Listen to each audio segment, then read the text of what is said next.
All right, guys, I'm back with another one like the other one. Hugs, not drugs. So Ryan is going to be a recurring character in all of my stories. And the reason being is that he's my best friend. We met each other in preschool when we were 4 years old.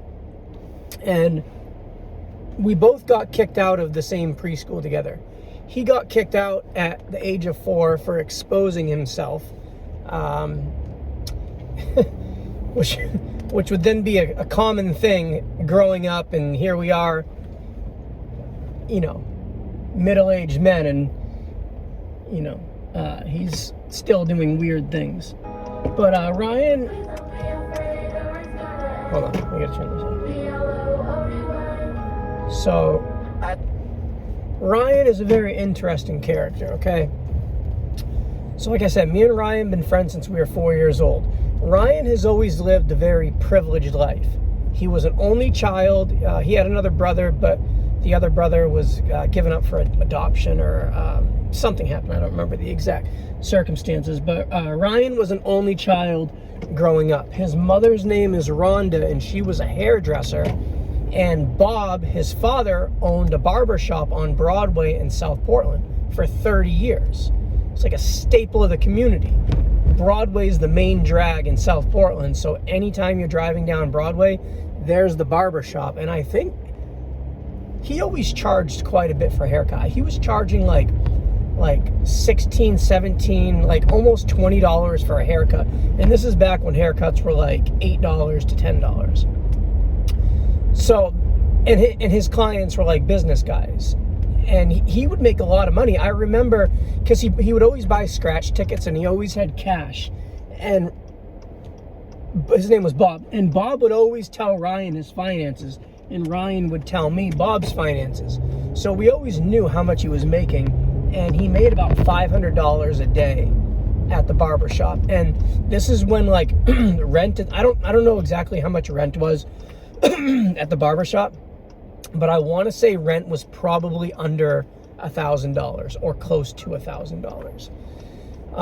And there was another guy named Chico who also had a little area in the shop. Sometimes Chico was there, sometimes he wasn't. But the barbershop was flourishing. Ryan always had a nice haircut. He always had nice clothes. Whenever the new video game system would come out, he would have it. Stereo equipment, like in his room. His room was in the basement. They had this nice house on Parrott Street, and the basement was Ryan's room. Half the basement was storage and a laundry room, and then the other half was Ryan's area, which was 2 rooms in itself. So Ryan had like his TV room, and then he had the area where he slept in. Yeah, and so he always had everything he wanted. I remember when Sega Game Gear first came out. It was like the portable gaming system. It was the first color gaming system. That's when Game Boy was out, but you couldn't play Game Boy in the dark because it had no light on it. Well, Game Gear was color, and you could play it in the dark. I remember Ryan had that the day it came out. He had Sonic the Hedgehog. He had the adapter. It was like the extra power pack. He had the case, he had extra games. There was this thing called Game Genie, which is you put the cartridge in and it gave you cheats to all these games. And you put the Game Genie in, and then you put the cartridge on top of the Game Genie, and it gave you cheats. But yeah, Ryan had everything. Anything you could ever want, he had it. I always liked going over to Ryan's house because when it was dinner time, it was either steak or lobster, like every single night of the week. His dad was always barbecuing, always grilling. If I needed something and his parents were going to the store, I'd say, hey, can you get me a soda? Yeah, can you get me some chips? Yeah, no problem. And for me, that was a big deal because my dad didn't have money to get me soda and a bag of chips. So when my dad would go to the store, I'd say, Dad, can you get me a sandwich and a soda and a bag of chips? I can't afford it right now. I'll get it for you when I get paid. But whenever I was at Ryan's house, it was, Ryan, can you ask your dad to get me a bag of chips and a soda? And it would be there, a half an hour later when he was back from the store. And his dad was always taking trips to the store because he was an alcoholic, and he would buy those little nips, like the little shots. So whenever you wanted something from the store, you always knew his dad was going to be going, because whenever he ran out of the nips, he'd be going right back to the store. And in Maine, they sell these things called Italian sandwiches. In California, they don't sell them, but an Italian sandwich is pretty much a ham and cheese on white, fluffy bread with green peppers, onions, olives, salt, pepper, and oil. They call it an Italian sandwich. I don't know why. Here in California, we'd call it a ham and cheese on white, but in Maine and New England, they call it an Italian sandwich. I don't know why.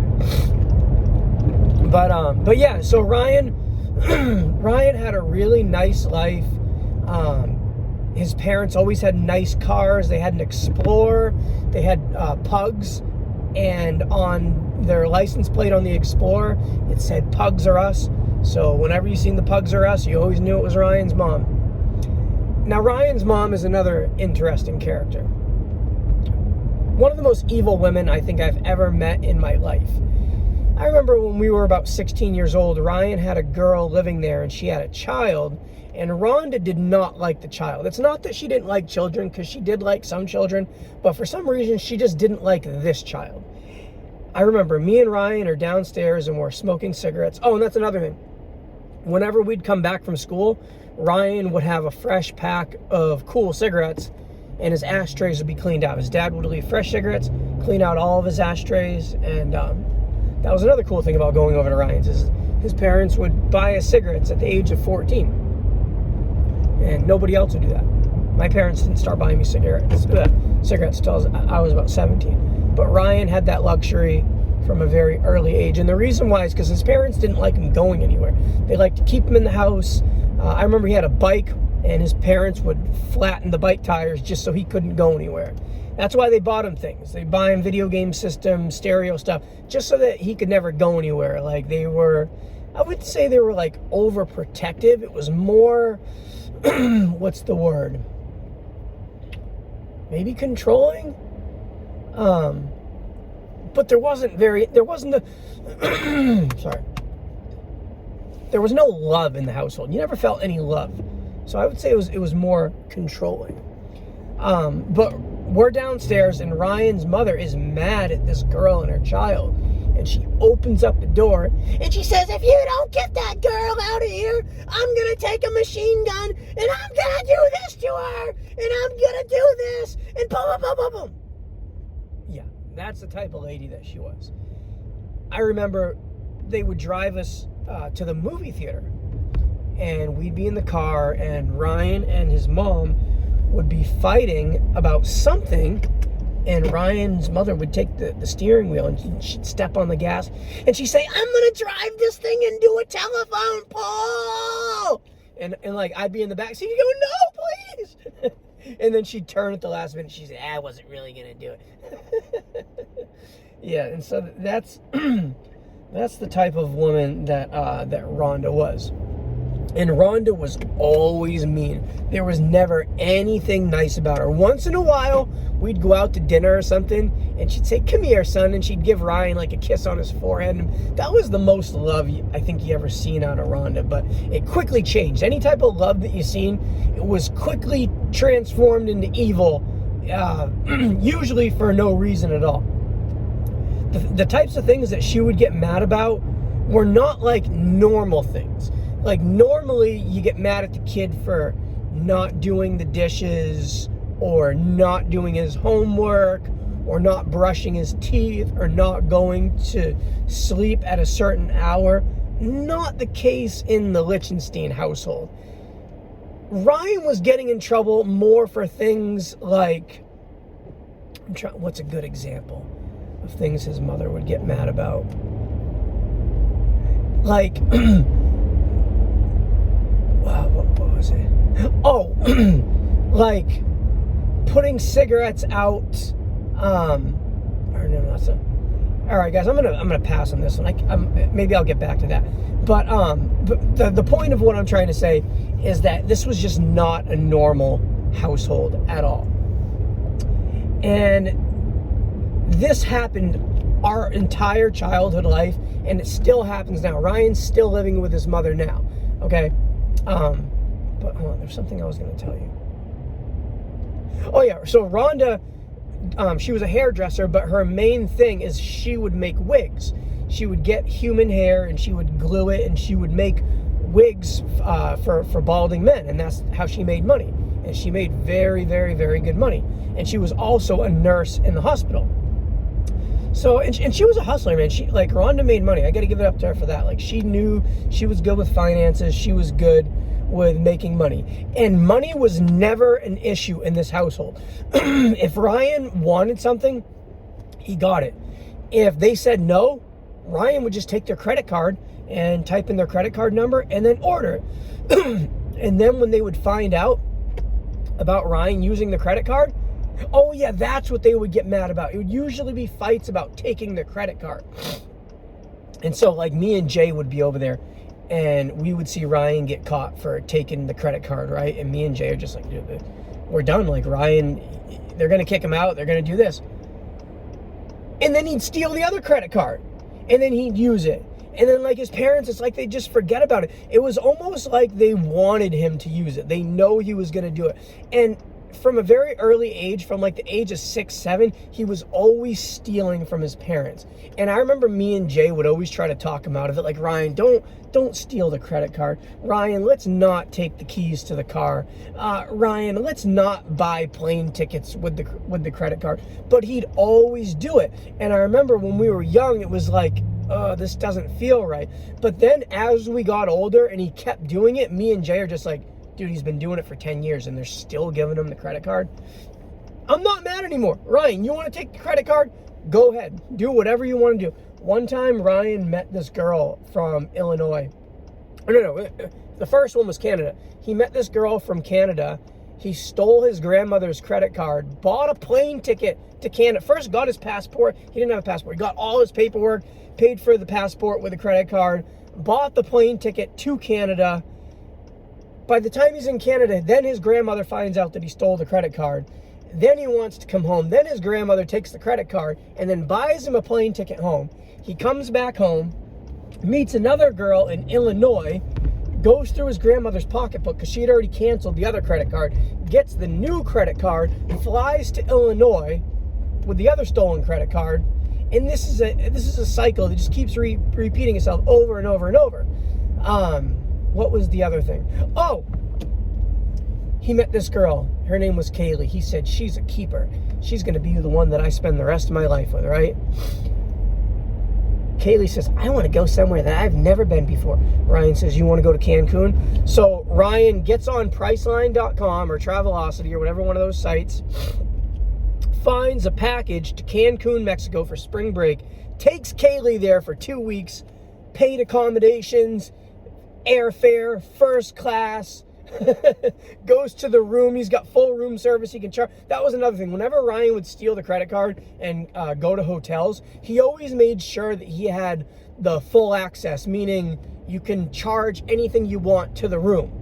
Because if they ever found out that the credit card was stolen, you could still charge everything to the room, and then eventually you would get charged back. So that was always his plan, and it always worked, man. Ryan, this is before the internet. He started doing this when it was like you'd call the 800 number, and you know, like, I mean, we had internet, but it wasn't the way it is today.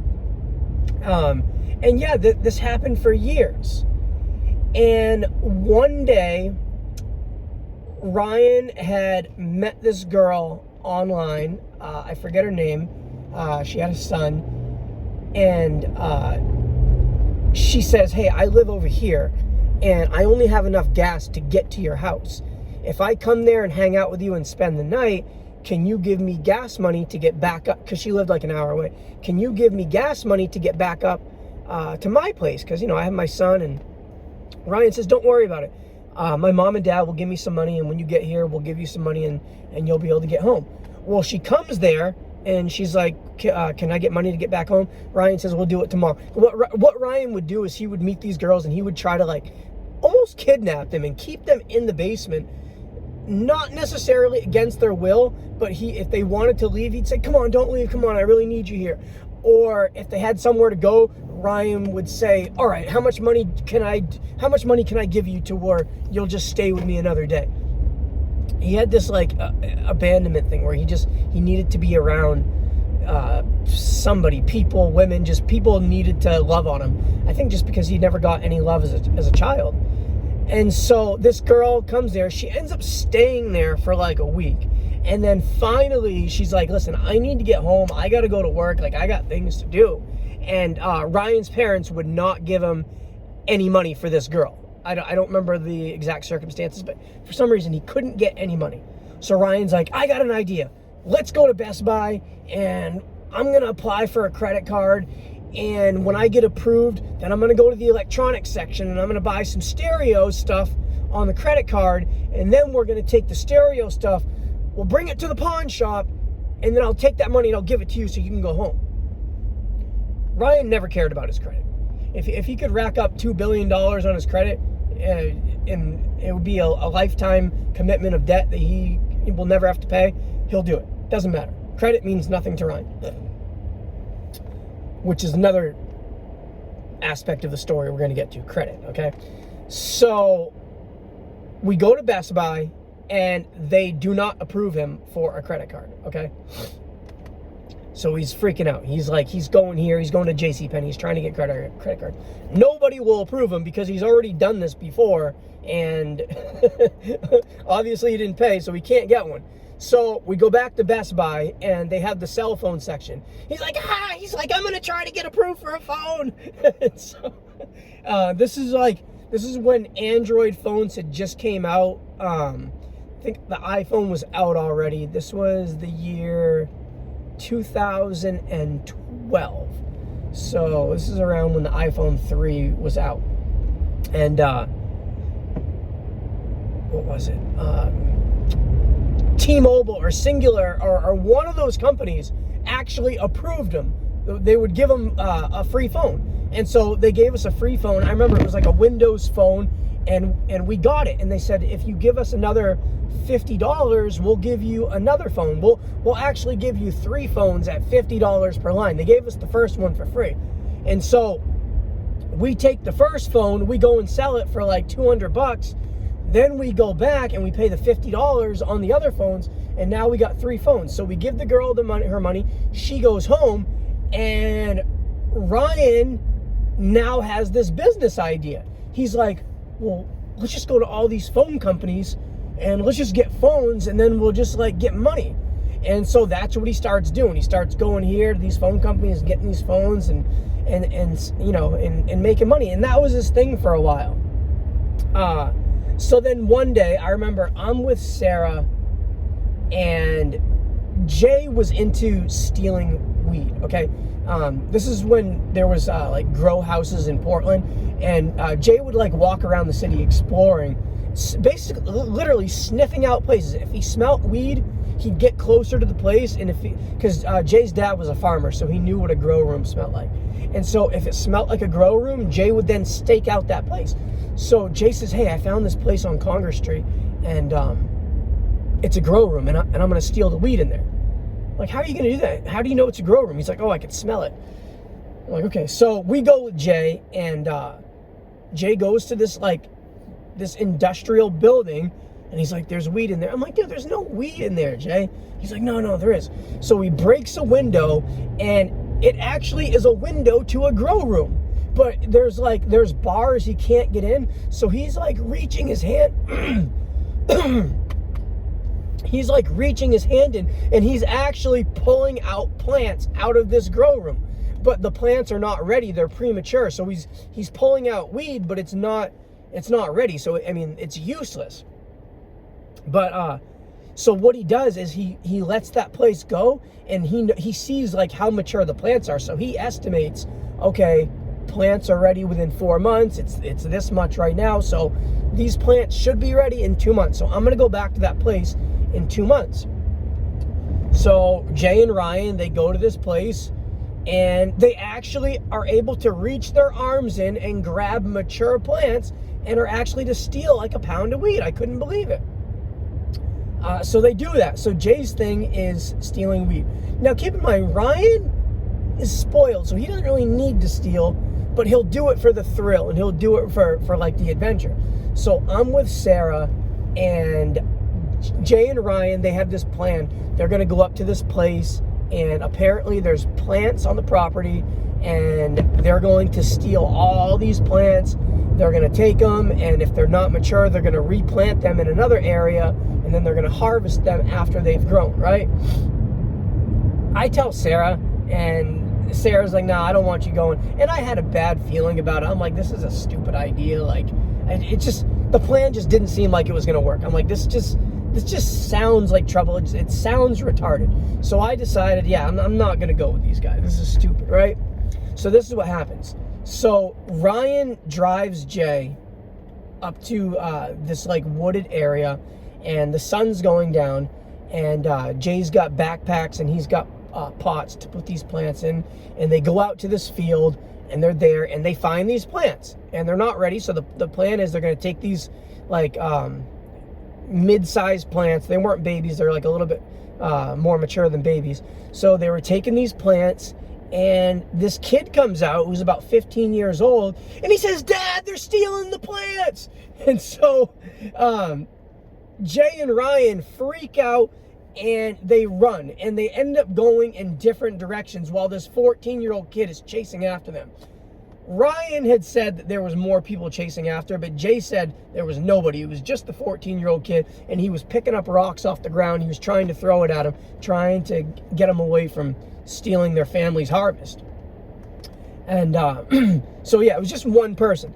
So Jay books it, and Jay because they don't know the area. They're just like they're in an area that they're unfamiliar with. So Jay runs in one way, Ryan runs in an opposite direction. Ryan goes to the car. So Ryan gets in the car, and Ryan is like scared. Ryan, he's never been to jail. When it comes to violence, he gets very, very scared. He's an abused child. He's not street smart. He's not tough. He's very weak-minded. I shouldn't say that about my best friend. He's very strong in other ways, but when it comes to like anything streets or violence, he's very, very scared. But so he gets in his car, and he says he starts looking for Jay. I think he just books it and tries to get back home. So he leaves there, and he's speeding because he's scared. He thinks people are after him. So he's speeding. A state trooper sees him, clocks him for speeding, pulls him over, okay? Keep in mind, the state trooper is just pulling him over for speeding. The state trooper says, hey, son, what's going on? Why are you speeding? Ryan's like, I'm looking for my friend, and I can't find my friend. The cop says, where's your friend? What's going on?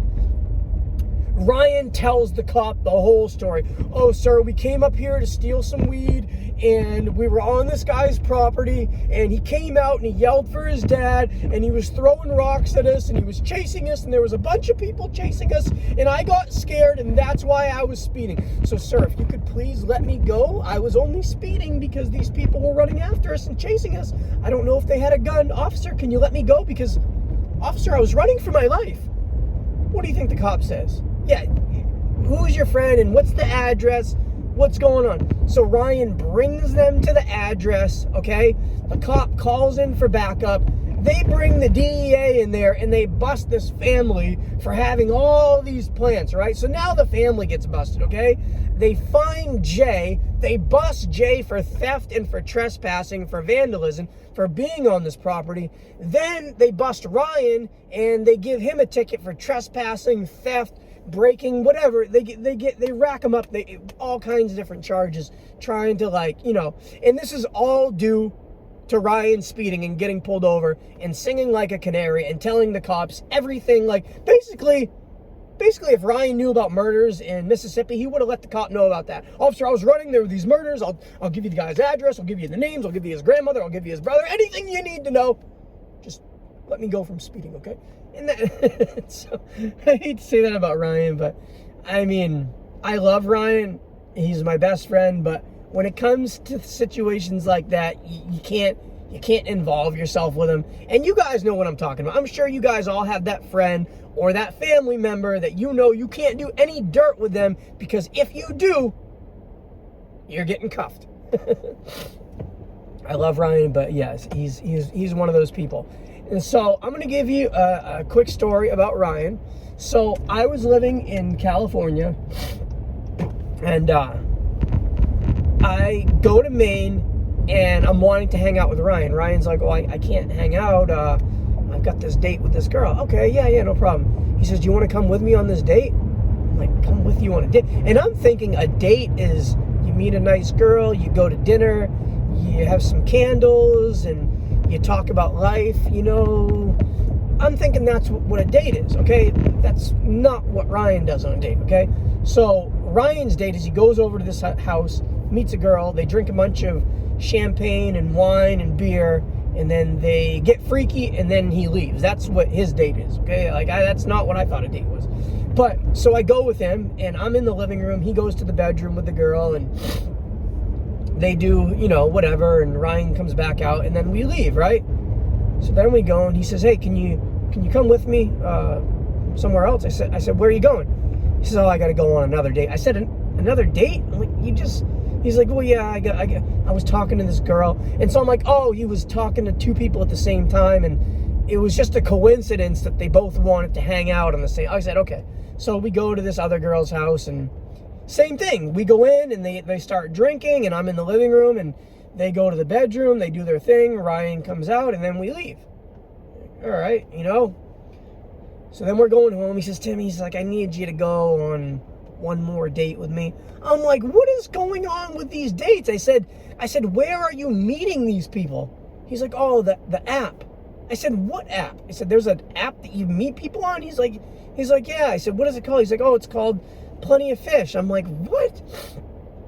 So I hadn't seen Ryan in a few years. So I'm seeing his lifestyle, and his lifestyle is he's going on multiple dates every single day with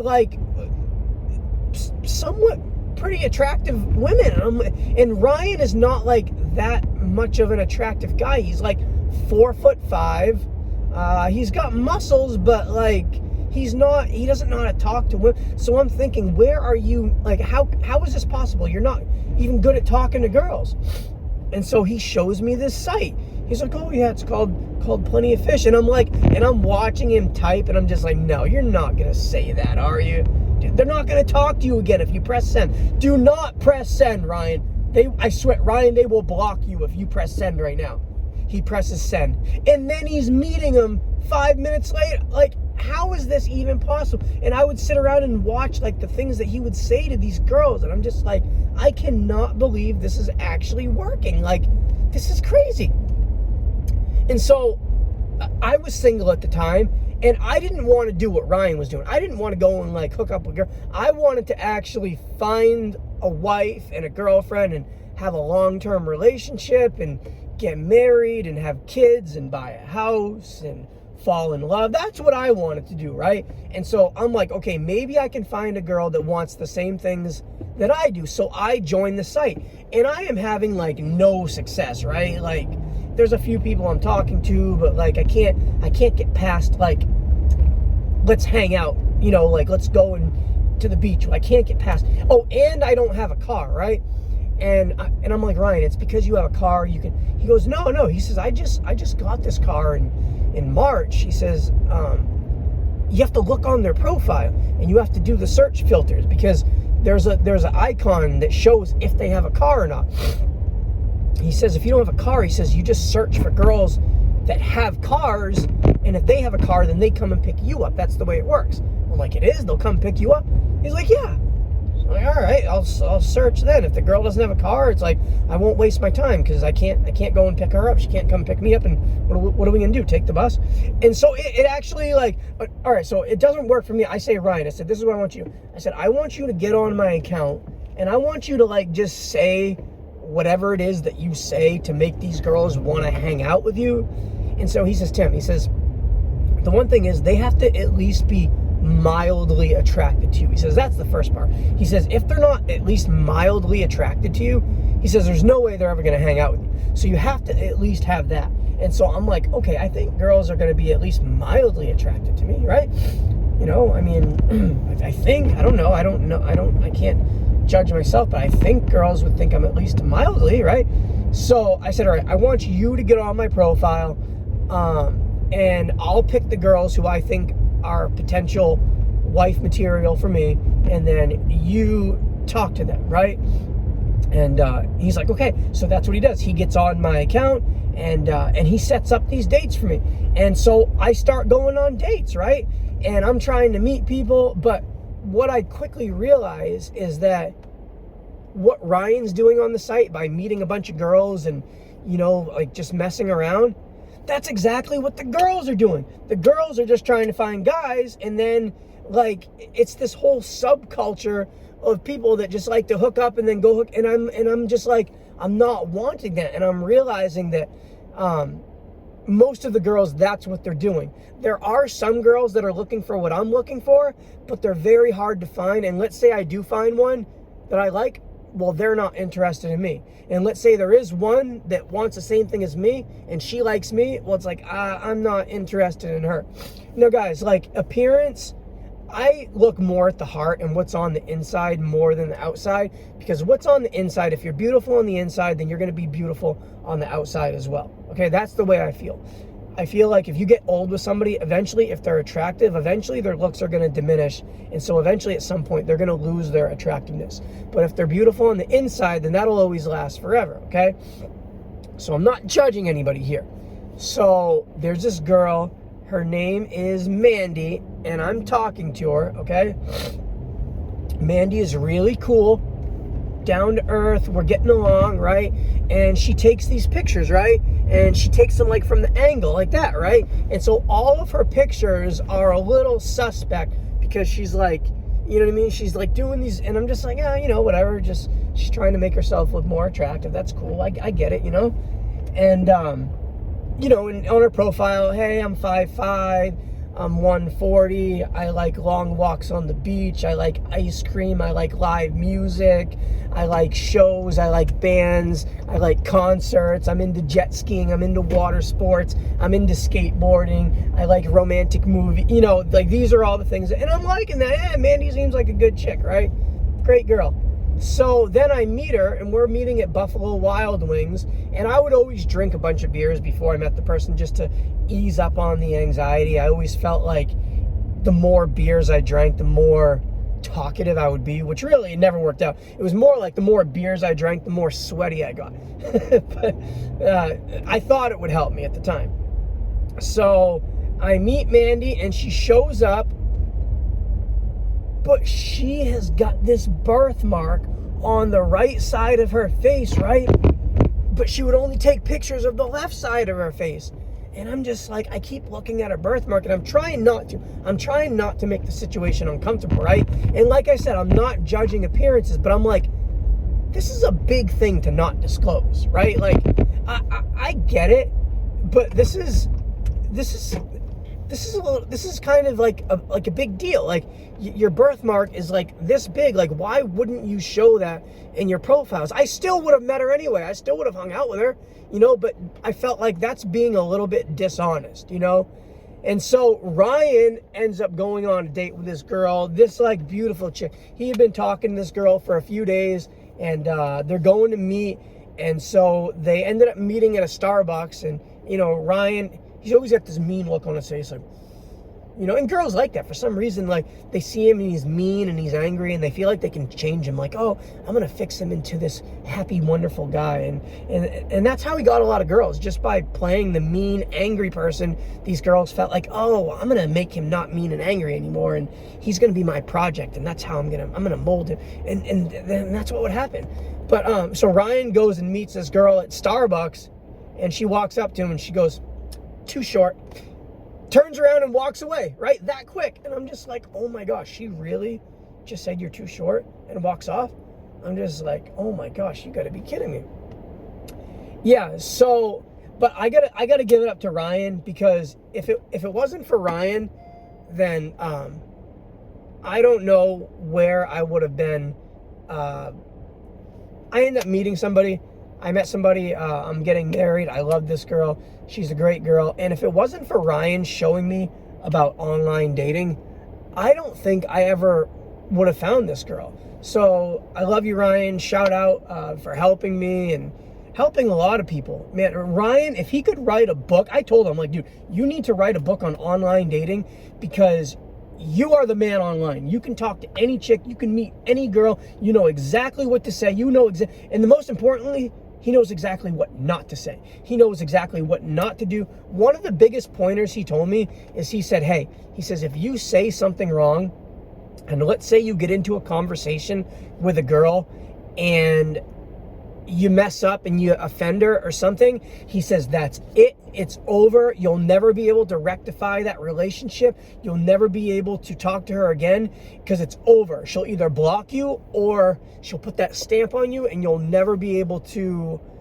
possibly have romance with this girl. And so that was one of the things that really stuck. I'm like, okay, I cannot mess. Now, you can mess things up after you meet him, you know, but before you meet him, you can't do that because it completely puts a little bit of poison in the pot and ruins everything, okay? So that was one of the pointers he gave me. I'm trying to think, what else are the other pointers? Oh, this is another thing. Okay, so I said, Ryan, I've been talking to this girl. What do I say to get her to meet me? Like, I really want to ask her, but I don't want to be too pushy. I don't want to seem too desperate. But I also don't want to be unconfident. But I don't want to be overconfident to where it turns her off. What can I do to get her to hang out with me? He says, all right. He says, you want to know the secret? I said, yeah, tell me. He says, all right, this is what I do.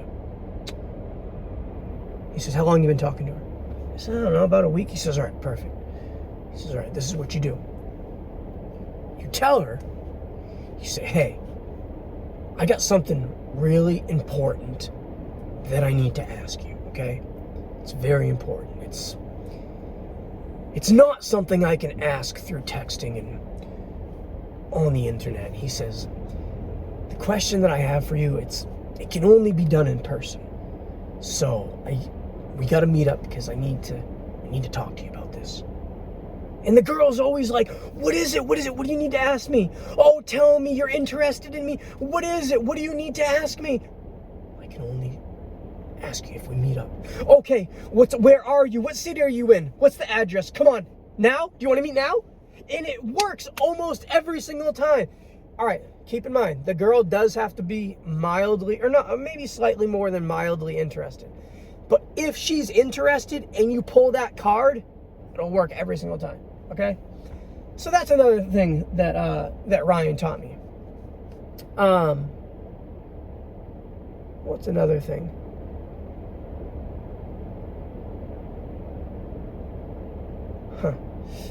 Guys, I'm gonna do more Ryan stories. If you look on my page, I do have one that's called The Delinquency of Ryan, where I went over another thing that he did. It's a funny story. It's a short. If you look on my shorts, you'll see it. But yeah, I love Ryan. I still talk to him. So I'm going to give you the ending. I'll go back and tell you more about Ryan's life, but here's the ending.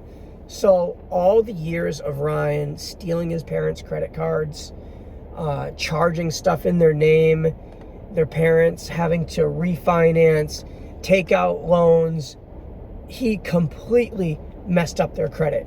And while he's ruining their credit, he's also stirring up animosity between the father and the mother to where their marriage becomes very, very rocky.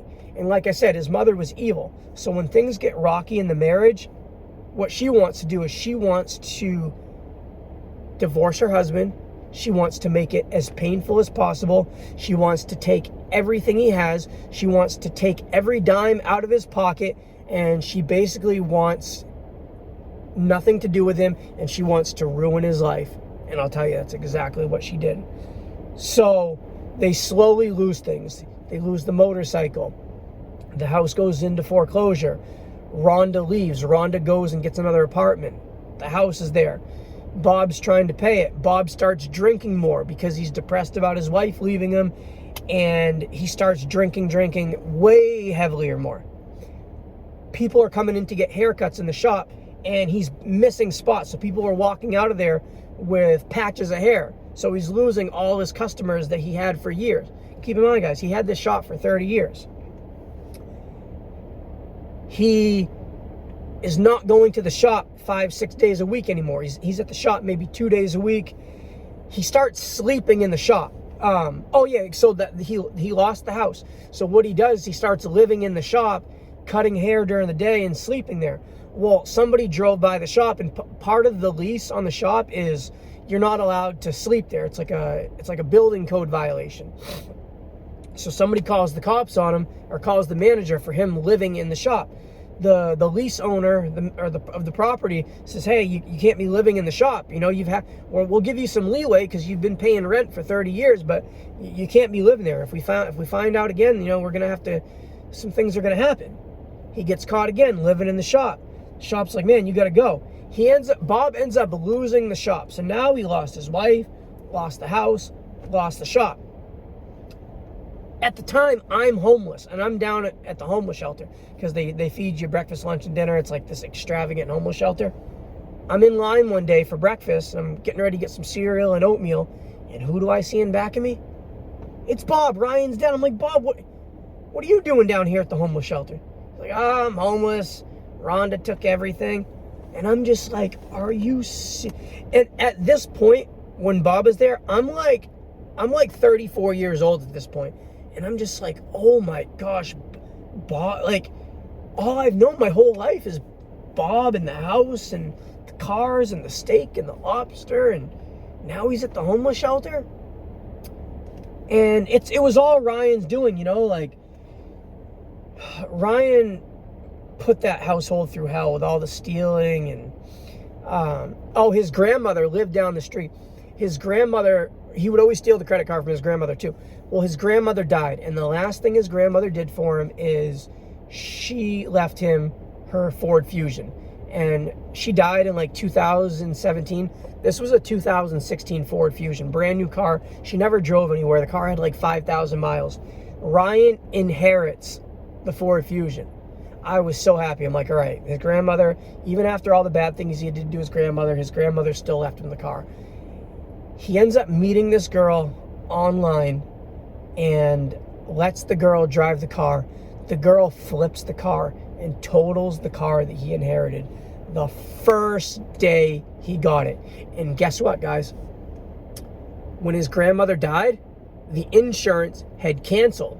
And so Ryan hadn't put the insurance in his name yet.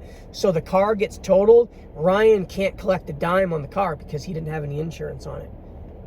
It's karma, man. You steal like that. Those are the types of things that are going to happen to you. You know, when you're not living for God and you're not living for Jesus Christ.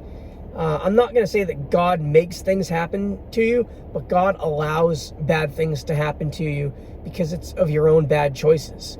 When you become a Christian, you live for God, things like that, guys, they start going away. God puts a shield of protection over you to where things like that don't happen. So it's I strongly suggest giving your life to Jesus Christ, living for God, and turning away from your sins. Because if not, you'll end up just like Ryan. You'll end up homeless, and the only thing that lasts forever is eternity, heaven or hell. And you guys are going to go to there one day. I'm going to go there. We're all going to stand. We're all going to kneel before God. We're all going to be subjected to judgment, okay? Heaven is real and hell is real. So save yourself before it's too late.